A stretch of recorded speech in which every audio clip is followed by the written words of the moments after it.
Pinuna ni Pangulong Marcos ang mga nakakalbong kabundukan na nakita niya sa kanyang aerial inspection sa mga lugar na napinsala ng Bagyong Enteng. Sa Northern at Central Luzon, bumaha at nagkaroon ng mga pagguho ng lupa. May report si Ian Cruz. Mukhang ilog ang bahang tinatawid ng mga residente sa ilang bahagi ng Hermosa, Bataan. Sa isang kalsada hanggang binti ang baha at may bahagi kung saan rumaragasa ang tubig. Hindi na makatawid ang mga sasakyan. Sa Nueva Ecija, may kasama pang fog ang ulan sa Pantabangan matapos bumagsak sa 23 degrees Celsius ang temperatura. Abot binti naman ang baha sa ilang bahagi ng Dagupan, kaya may mga sumasakay na sa balsa.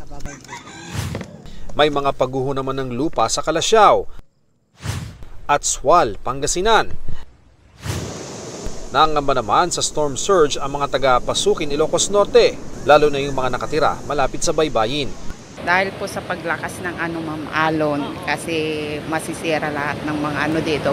Malalakas ang alon doon at mahigit 1 linggo nang di makapalaot ang mga mangingisda. Dumadaing din ang mga magsasaka sa Badok, Ilocos Norte dahil pinadapa ng ulan ang kanilang palayan. Pulap na masyado rito. Nag-aerial inspection ng Pangulo sa ilang lugar na napinsala ng Bagyong Enteng. Everywhere napunta after the storm. Pag nakita mo yung gumuguho, tignan mo lang sa taas. Last year hindi kalbo yan, ngayon kalbo na, kaya nagkalas. Ian Cruz nagbabalita para sa GMA Integrated News. Huwag magpahuli sa mga balitang dapat ninyong malaman. Mag-subscribe sa GMA Integrated News sa YouTube.